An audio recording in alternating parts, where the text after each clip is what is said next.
आदरणीय अशोक जी, आदरणीय क्षेत्र संघचालक जी, मंच पर उपस्थित सभी मान्यवर और सभी सज्जन माता भगिनी,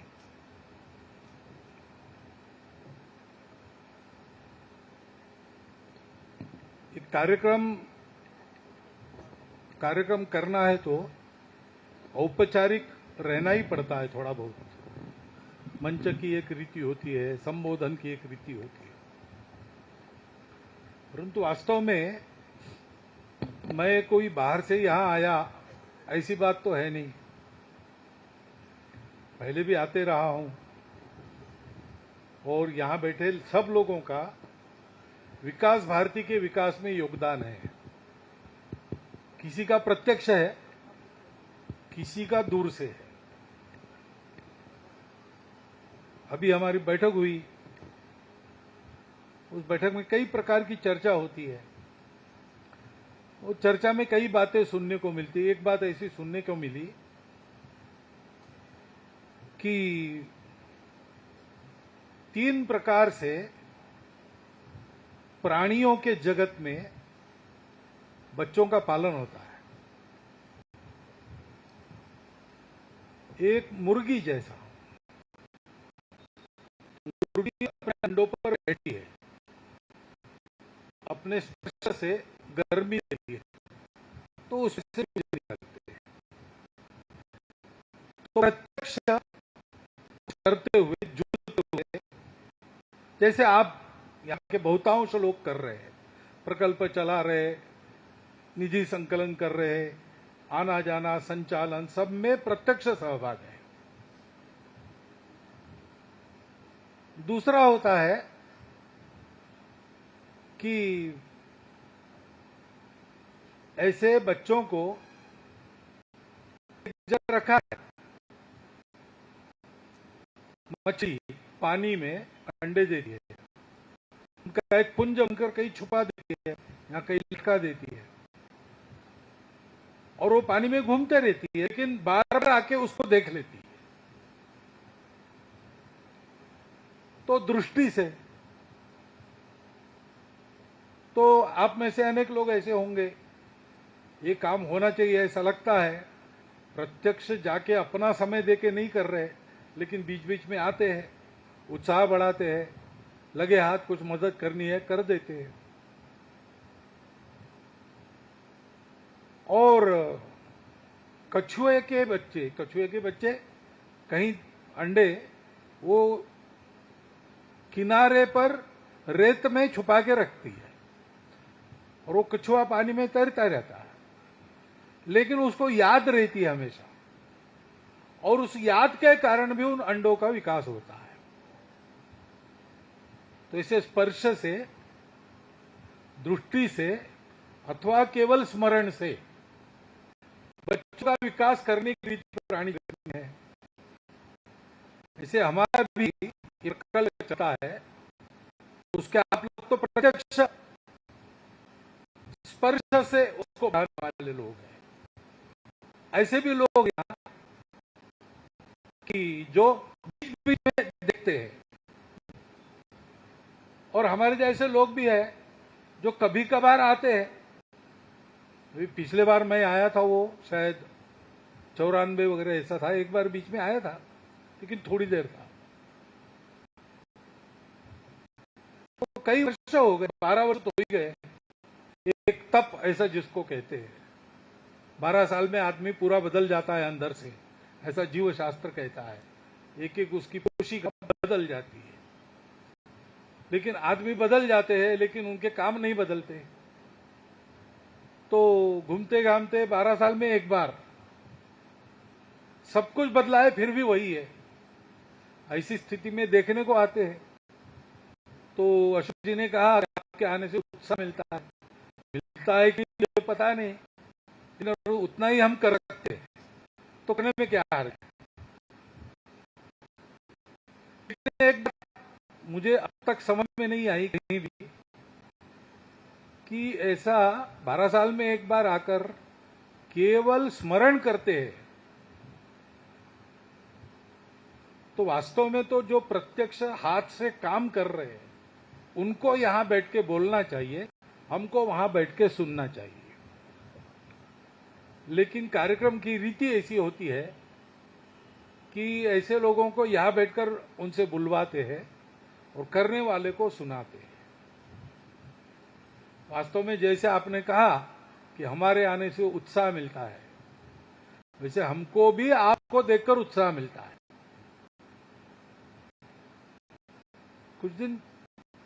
अभी कुछ पहले बात हो रही थी, तो सब कैसा बिगड़ गया है, स्वार्थ की चिंता सब लोग करते हैं, ऐसा है वैसा, ऐसी चर्चा कर रही थी। मैंने उनको कहा कि भाई ऐसा तो है नहीं। अगर हम देखें तो जो अच्छा होता है, वो जो खराब हो रहा है उससे 40 गुना ज्यादा है। हम देखते नहीं है।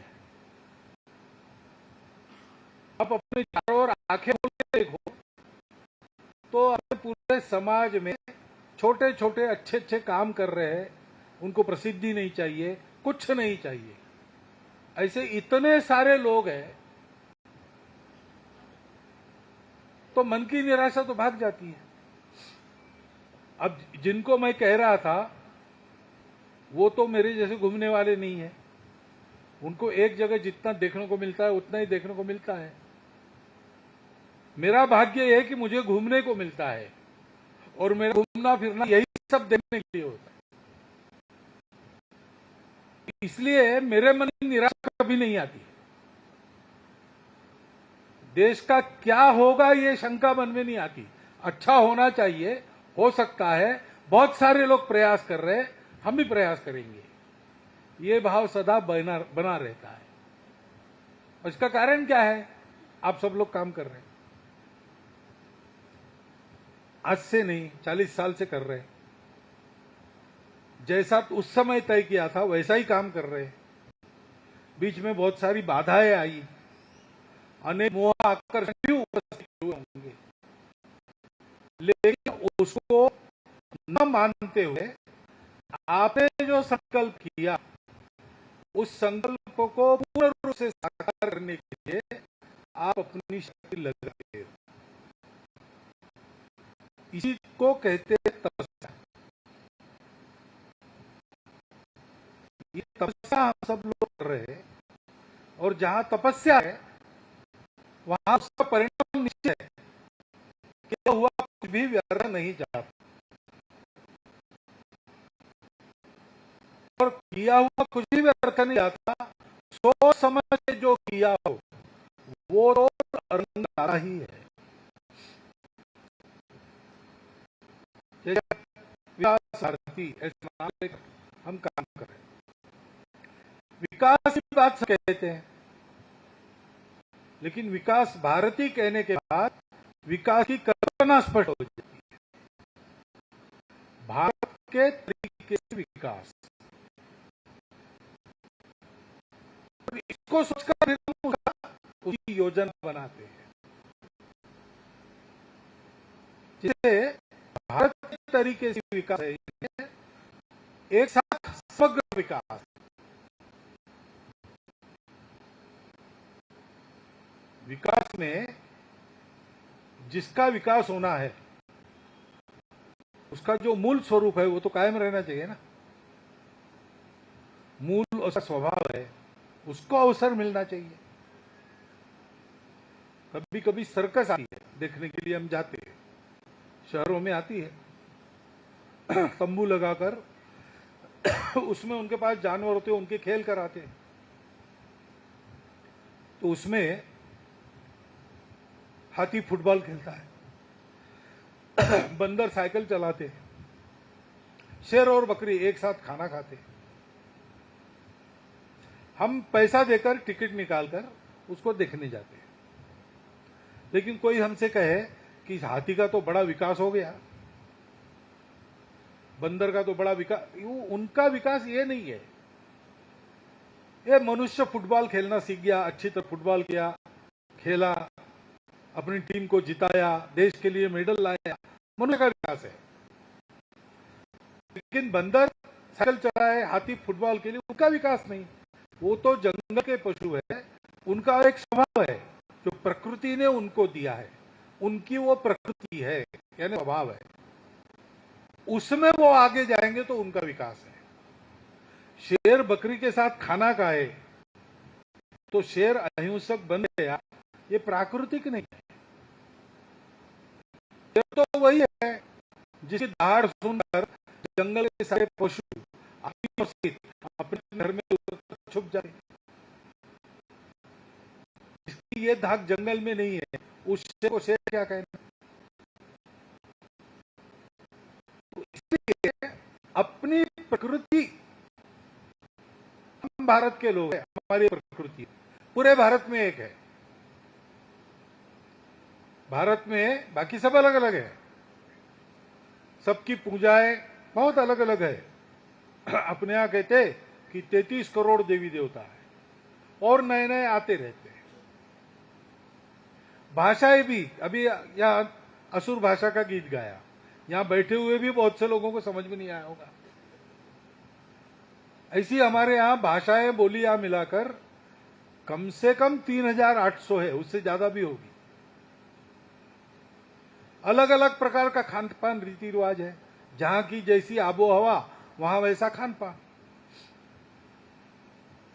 मनुष्य भी अलग स्वभाव के तो होते ही है, लेकिन ऐसा सारा होने के बाद भी हमारे देश में सबका मन एक प्रकार का है, जो बाकी देशों का नहीं है। उनकी अपनी प्रकृति है, उनका अपना स्वभाव है, वो उस प्रकार के, हमारा अपना स्वभाव है। जैसे हमारे यहां हम बाजार में जाएंगे और कुछ खरीदेंगे तो आज भी पैसे देते हैं, गिन के पैसा देते हैं, जितना लिया उसका पैसा देते हैं, जितना पैसा दिया उतना तोल के लेते हैं। ऐसा होने के बाद भी वो तोल के देने वाला थोड़ा सा ऊपर से देता है। अभी आम खरीदेंगे, 100 खरीदेंगे तो 5 ऊपर से मिलेंगे। सब्जी खरीदी, अब क्या होता है पता नहीं। पहले मैं तो घर में था, तब तक घर के काम भी करने पड़ते थे, तो बाजार में जाके सब्जी लानी पड़ती थी। तो सारी सब्जी खरीदी तो वो धनिया की 4-5 एक जोड़ी की थोड़ी सी निकाल कर पत्तियां डाल देती थी ऊपर से। अब ये कहां से आया? ये सर्वत्र है, सब भाषाओं में उसके लिए शब्द है। कई पस्तूरी कहते हैं, कई पासंग कहते हैं, ऐसे शब्द है। भारत में है, बाहर ऐसा नहीं है। बाहर ऊपर से कुछ नहीं देंगे, तोल का बराबर देंगे। लेकिन हमारे यहां तोल के बराबर देने के बाद भी गलती से भी दूसरे को कम न चला जाए, इसलिए ऊपर से देते हैं। मन की प्रवृत्ति क्या है? जो दिया है पूरा का पूरा ठीक से वापस करना। आजकल तथाकथित प्रगतिशील लोग उसको गिविंग बैक ऐसा कहते हैं। गिविंग बैक है ना, वापस देना। हमारे यहां तो ये अपने स्वभाव में है। पैसा ले रहा हूं, पैसा ले रही हूं, देना है तो कम न जाए। अब ये अपना स्वभाव है। ये किसने बनाया? कौन प्रवचनकार है जो ये बताता है? किस ग्रंथ में ये लिखा है? नहीं है। लेकिन पीढ़ी दर पीढ़ी हमारे देश में ये स्वभाव है। महिलाओं को देखने की हमारी दृष्टि,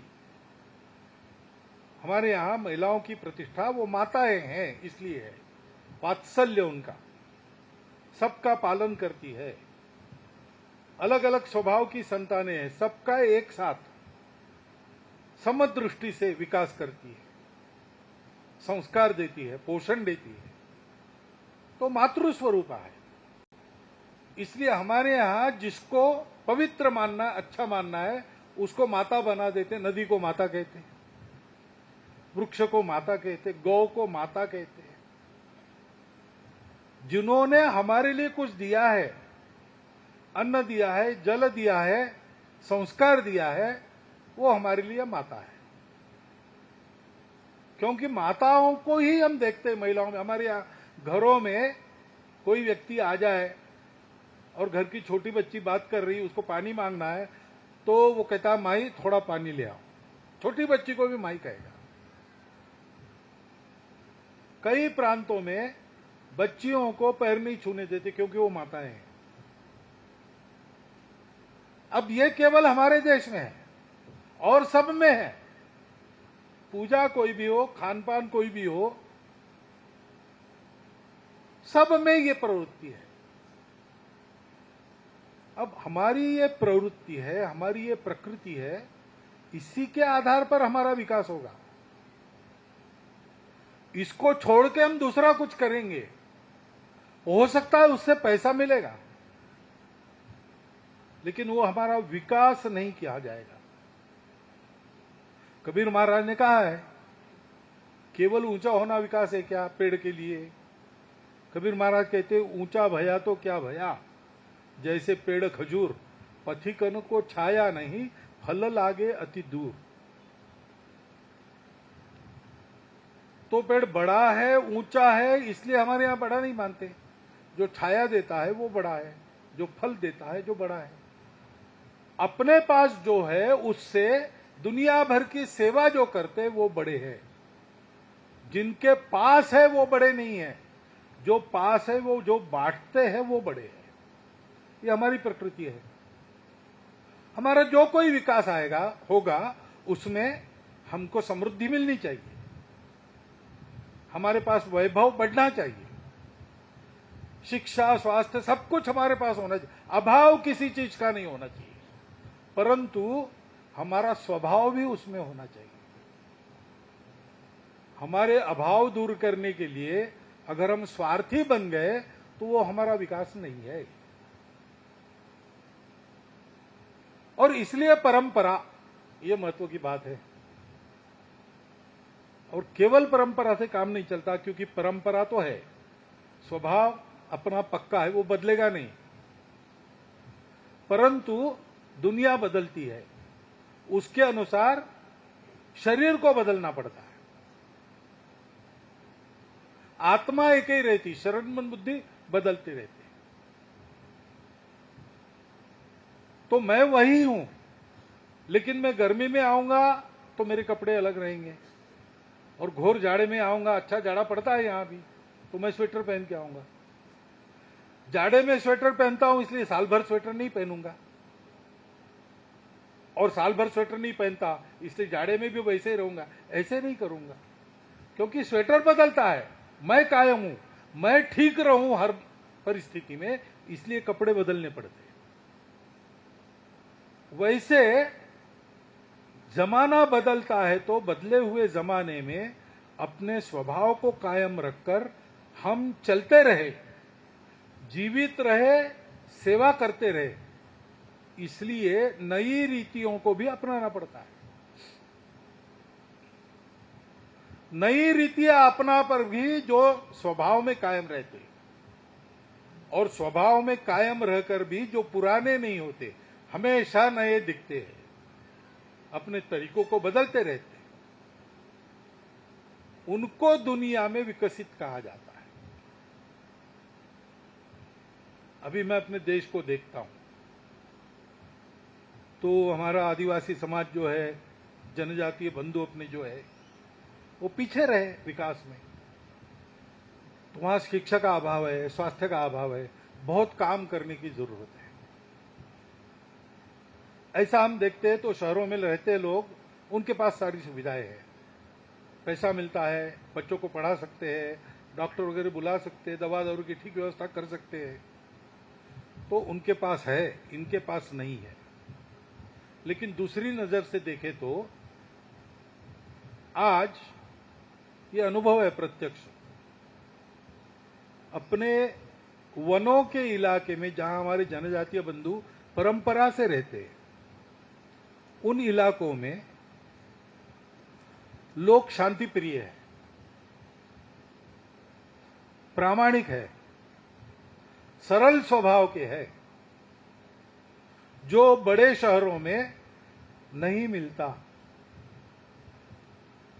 यहां हम आके आंख मूंद के यहां के गांव वाले पर विश्वास रख के चल सकते हैं। शहर में जाने के बाद सावधानी रखनी पड़ती है। जिससे बात करते हैं वो विश्वास रखने लायक है कि नहीं, बता नहीं सकते। तो एक तरह से उनके पास स्वास्थ्य शिक्षा वगैरह उनका विकास हो गया, यहां नहीं हुआ। लेकिन दूसरी तरह से देखें तो यहां पर शांति है, प्रामाणिकता है, सरलता है, यहां का मानव विकसित है, वहां का मानव नहीं है। उन्होंने नई रीतियां अपनाई, स्वभाव को छोड़ दिया।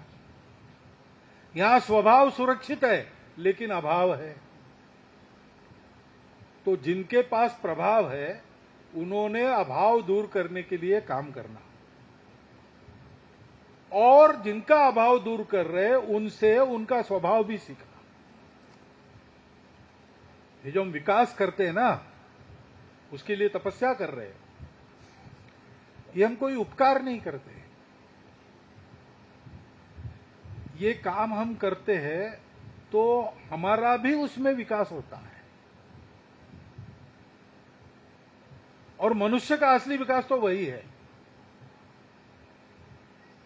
मनुष्य अपने जो सहयोगी है, अपने जो सहजीवी लोग हैं, मनुष्य अकेला नहीं रहता कभी। मनुष्य फांसी चढ़ने से डरता नहीं है। हंसते हंसते फांसी चले जाते हैं बड़े बड़े देशभक्त लोग, मरने से नहीं डरता मनुष्य। लेकिन अगर उसको अकेला रख दिया जाए बंद करके एक कमरे में, किसी के साथ नहीं, कोई मनुष्य दिखेगा नहीं, कोई चिड़िया चहकती हुई सुनेगा नहीं, पेड़ पौधों को देखेगा नहीं, चार दीवारों को ही देखते रहेगा, तो कुछ महीनों में पागल हो जाएगा। मनुष्य साथ रहना चाहता है और साथ में रहता है तो उसको संवेदना है। वो कितना भी खुश हो, प्रसन्न हो, अगर कहीं पर गमी की जगह चला गया तो हंसेगा नहीं, गंभीर हो जाएगा मन से। और कितना भी गम में हो, जहां हंसी के ठहाके लग रहे, ऐसी जगह चला जाएगा तो वो भी हंसने लगेगा। वो वहां उदास नहीं रह सकता, क्योंकि अपने आसपास जो मनुष्य है, जीव है, जीव जंतु है, पेड़ पौधे है, वो प्रसन्न है तो ये प्रसन्न रहता है, वो दुखी हो गए तो ये दुखी होता है। सामने भूख से कराहता आदमी मांग रहा है खाने को दो, और मैं भोजन के लिए बैठा हूं, तो उसके सामने मैं भोजन नहीं कर सकता। या तो उसको दे के विदा कर दूंगा फिर खाऊंगा, या साथ बिठाऊंगा फिर खाऊंगा। बहुत पत्थर दिलू तो उसको जाने को कहूंगा, हकाल दूंगा, उसके सामने नहीं खा सकता, क्योंकि मैं मनुष्य हूं। हम जब ऐसी तपस्या करते हैं, सेवा करते हैं, तो हमारी संवेदना का समाधान होता है, हमको अच्छा लगता है। ये अच्छे लगने को ही कहते हैं पुण्य मिल गया। ये पाप पुण्य क्या है? परहित सरिस धर्म नहीं भाई, पर पीड़ा सम नहीं अधमाई। क्योंकि परहित नहीं रहता, वास्तव में हम सब लोग एक हैं। आध्यात्मिक दृष्टि से तो है ही, लेकिन हम भारत के लोग क्योंकि एक स्वभाव के हैं, इस स्वभाव की कदर भारत में ही है। हम लोग इसको समझ सकते, हम एक है। अगर हम एक है तो हमारे एकता का ही एक अंग लूला लंगड़ा रहेगा, हमको कैसे चलेगा? नहीं चलेगा। कितना भी बड़ा आदमी हो, अगर उसका एक हाथ एक पैर नहीं चल रहा है तो लोग उसको स्वस्थ नहीं कहेंगे। बाकी मैं सब कर लेता हूं, ऐसा नहीं चलता भाई। पूरा एक एक अंग स्वस्थ होना चाहिए आपका, तब आप स्वस्थ। ऐसे हमारा भारतवर्ष, उसका ये जो समाज है, वो समाज स्वस्थ रहना चाहिए, क्योंकि उसके स्वास्थ्य पर हमारा स्वास्थ्य निर्भर है। वो समाज स्वस्थ है, उसमें कोई अभाव नहीं है, वो पराक्रमी है। ऐसा जब हम देखते हैं और हम विदेशों में जाते हैं तो वहां हम गर्दन ऊंची करके चल सकते हैं। अगर हमारा देश ऐसा नहीं और हम कितने भी बड़े हैं और वहां गए हैं, हमारी प्रतिष्ठा नहीं है। ऐसा कहते हैं कविवर्य रविंद्रनाथ ठाकुर, गीतांजलि जिन्होंने लिखी, नोबेल पारितोषिक जिनको मिला, वो जापान में गए और वहां की यूनिवर्सिटी में उनका एक भाषण रखा। तो भाषण के लिए वो गए, लेकिन वहां प्रिंसिपाल थे और लेक्चरर लोग थे, एक भी छात्र नहीं था। हॉल में प्रिंसिपाल और एक लेक्चरर लोग मिला के 50-100 लोग थे, बाकी 500-600 कुर्सी खाली। इतनी बड़ी यूनिवर्सिटी, एक भी नहीं। तो उन्होंने अध्यक्ष को कहा कि थोड़ा रुक जाते, लोगों को आने दो। तो उन्होंने कहा नहीं, इंतजार नहीं करेंगे, शुरू करेंगे। तो कोई बात नहीं, मुझे आगे कोई कार्यक्रम में मैं रुकता हूं। तो नहीं, आप नहीं समझते, अभी और कोई आने वाला नहीं है। तो उन्होंने कहा क्या हुआ? तो कहा उन्होंने तय किया आपका भाषण नहीं सुनेंगे। उन्होंने क्यों? तो कहा कि आप पहले भाषण अपना पूरा कीजिए, बाद में मैं बताता। तो अब निरुपाय हो गया, जितने लोग थे उनके सामने उन्होंने अपना विषय रख दिया। और बाद में पूछा क्या हुआ, तो प्रिंसिपाल ने बताया हमारे छात्रों का कहना है कि बड़े नोबेल पारितोषिक विजेता है, ऐसे उत्तम कवि है, विद्वान है, सब है, लेकिन इनका देश तो गुलाम है, ये हमको क्या सिखाएंगे? इतनी विद्या है इनके पास, तो पहले अपने देश को गुलामी से छुड़ाओ, फिर यहां आके बात करो। कोई ऐरा गहरा न थुकैरा नहीं था, रविन्द्रनाथ टैगोर थे। लेकिन उनकी भी प्रतिष्ठा, हम लोगों की सबकी प्रतिष्ठा, हमारे आम आदमी की प्रतिष्ठा, सुरक्षा, उसकी संपन्नता, उसका विकास उस पर निर्भर है। और इसलिए हम ये जो काम करते हैं वो तो सेवा है, भगवान की सेवा है। जिनकी सेवा हम करते हैं उनका हम धन्यवाद करते हैं, उन्होंने हमको यह अवसर दिया। ऐसी तपस्या हम लोग कर रहे हैं। अपने ऐसा कहते, कुछ लोग ऐसे होते हैं कि जिनको देखने से हम धन्य हो जाते हैं। मान लीजिए भगवान का दर्शन हो गया किसी को, तो कहता है बस हो गया, सब जन्म मेरे तर गए, अब कुछ रहा नहीं लेने देने का, पाने का, सब कुछ मिल गया, ऐसे धन्य हो जाते हैं। ऐसे इस प्रकार की तपस्या करने वाले लोगों के दर्शन से देखने वाला धन्य हो जाता है। तो मैंने कहा कि देखकर भी चिंता होती है, लेकिन केवल आपकी चिंता देखकर होती है ऐसा नहीं, तो आपको देखने से हम धन्य हो जाते हैं, हमको विश्वास मिलता है। हम बाकी जगह जाकर सीना ठोक के कह सकते कि अपने देश का भला होने वाला है, अरे ये सब गड़बड़ है, वो सब गड़बड़ है, वो सब गड़बड़ है, पता है, लेकिन बहुत लोग हैं जो गड़बड़ नहीं है, सही है, और जैसा करना चाहते हैं वैसा कर रहे हैं। तो एक तरफ विकास भारती के काम से जिनका विकास कर रहे हैं उनका कल्याण होगा, दूसरी तरफ विकास भारती के कार्यकर्ताओं को देखता है देश, तो देश का मनोबल, आत्मबल बढ़ेगा। तो दोनों तरफ एक अच्छा काम हम कर रहे हैं, इसमें घाटा किसी का नहीं, इसमें सबका लाभ है। और यह काम हमको, हम ही रखकर हमको दुनिया के सिरमौर लोगों में एक बनाता है। स्वभाव को कायम रखकर हमको नया कलेवर समय के अनुसार देते रहता है। असली विकास हमारा इसमें से होते रहता है। यह ऐसा काम है, इसलिए जैसे मनोयोग से आप बने हैं अभी तक, वैसे आगे भी बढ़ते रहना है, क्योंकि इसका कोई अंत नहीं है। आगे बढ़ने का कोई अंत होता है क्या? इतना आगे जिसका कोई छोर नहीं, जहां पूर्णता ही मर्यादा हो, सीमाओं की डोर नहीं। विकास एक ऐसी चीज है, यहां तक विकास करना सोच के विकास किया, वहां गए, वहां पहुंचने के बाद दिखता है कि इसके भी आगे है, तो मनुष्य है लेकिन मानवता नहीं, इंसानियत नहीं है। वो मनुष्य बन जाए असली पहले, वहां जाने के बाद उसको लगता है लेकिन मनुष्य से कोई होते अति मानव, सुपरमैन कहते, सुपरमैन फिल्में वगैरह निकलती उसमें दिखाते हैं कि अलौकिक शक्तियां जिनके पास होती, तो फिर मनुष्य अलौकिक बनना चाहता है, सुपरमैन बनना चाहता है, अति मानव बनना चाहता है, लेकिन वहां रुकता नहीं, उसको लगता है कि देव बनना चाहिए। तो वो देवता बनना चाहता है, लेकिन देवता कहते कि हमसे तो भगवान बड़ा है, वो भगवान बनना चाहते हैं। और भगवान कहता है कि मैं तो विश्वरूप हूं, अभी तो आपको एक रूप में दिख रहा हूं, लेकिन मेरा जो सारे विश्व में व्याप्त ऐसा बिना आकार का रूप है वो असली मैं।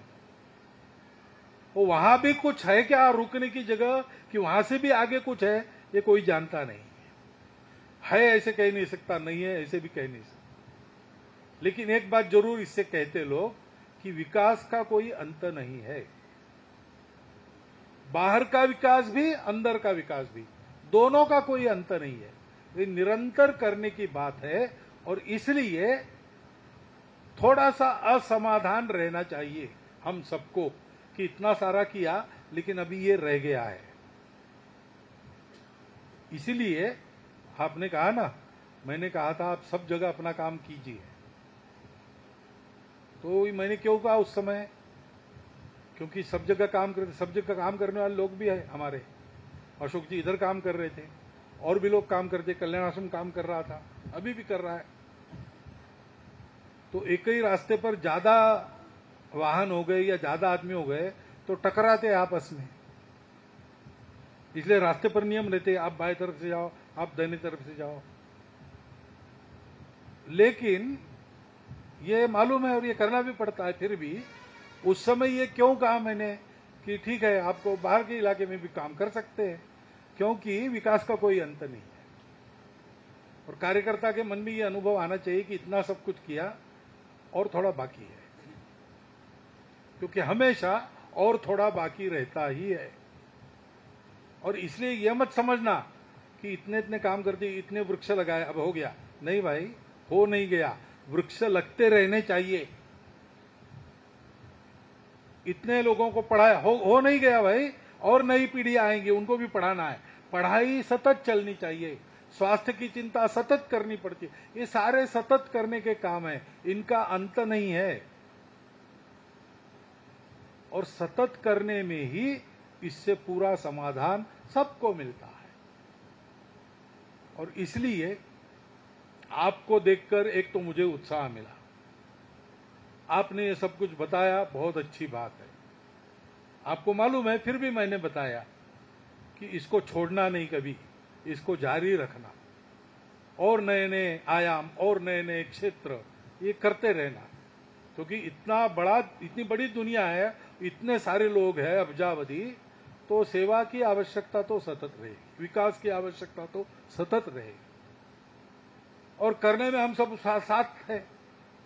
आप यहां काम कर रहे हैं, आपको आज ये तो लग ही रहा है कि बहुत वर्षों के बाद मैं आया, लेकिन मैं आपको बताता हूं कि इतने सारे वर्षों में मैं शरीर से यहां नहीं था, लेकिन एक विकास भारती है, उसमें बहुत अच्छा काम चल रहा है, उसमें ऐसे ऐसे लोग काम कर रहे हैं, उनको कुछ आवश्यकता है, तो उसकी पूर्ति के लिए मैं क्या कर सकता हूं। ये सारा विचार मेरा और मेरे जैसे लोगों का सदैव रहता है, और इसलिए कभी भी आप फोन उठा के हमसे बात भी कर सकते हैं, कुछ चाहिए नहीं चाहिए बता भी सकते हैं, हम भी आपको बता सकते हैं, हम भी कह सकते हैं कि अब मैं आऊंगा। ये अधिकार क्या है? ये अधिकार ये है कि हम एक ही प्रकार के लोग हैं, दुनिया को अच्छी दुनिया बनाने के लिए दुनिया के मनुष्यों को अच्छा बनाने का काम हम कर रहे हैं, क्योंकि मनुष्य ही आज दुनिया के नियंत्रण में है, कंट्रोल में है। वो अच्छा रहेगा तो सब अच्छा होगा, तो वो अच्छा रहे, सब प्रकार से अच्छा रहे, उसको कोई अभाव न रहे, उस पर अपने स्वयं के स्वभाव का प्रभाव रहे। ये भारतवर्ष का स्वभाव है। और विशेष बात यह है कि ये स्वभाव खेतों से और जंगलों से निकला है। हम जिसको सनातन कहते, संस्कृति कहते, धर्म कहते, वो कैसे आया? वो राजमहलों से नहीं आया है, वो आश्रमों में से आया है। आश्रमों में खेती होती थी, आश्रम जंगल में होते थे। ये सारा अनुभव जंगल में निवास करके, खेती करके सीखे हैं लोग, उसके कारण हमारा स्वभाव बना है। समय के अनुसार हमारा वेश बदलेगा, हमारे कपड़े बदलेंगे, परंतु हमारा स्वभाव कभी नहीं बदलेगा। क्योंकि वो स्वभाव सारी दुनिया के लिए तारक स्वभाव है। विशेषकर कोरोना के बाद दुनिया ये जान गई है कि रास्ता अब भारत के पास है। हमने सब प्रयोग 2000 साल में कर लिए, उससे सुख नहीं मिलता, उससे शांति नहीं स्थापित होगी। वो तो भारत का परंपरागत तरीका है, वही है। भारत के पास वो है, भारत के पास बाकी बातें आनी है, आ रही है, लेकिन और आनी है। तो जैसे मैंने कहा कि शहर में प्रभाव जिसका है वो आपको चाहिए, और आपका जो स्वभाव है वो शहर वालों को चाहिए। वैसे दुनिया में जिसका प्रभाव है वो भारत को चाहिए, और भारत का स्वभाव दुनिया को चाहिए। तो अपने काम से हम पूर्ण बनेंगे, सबको पूर्ण बनाएंगे।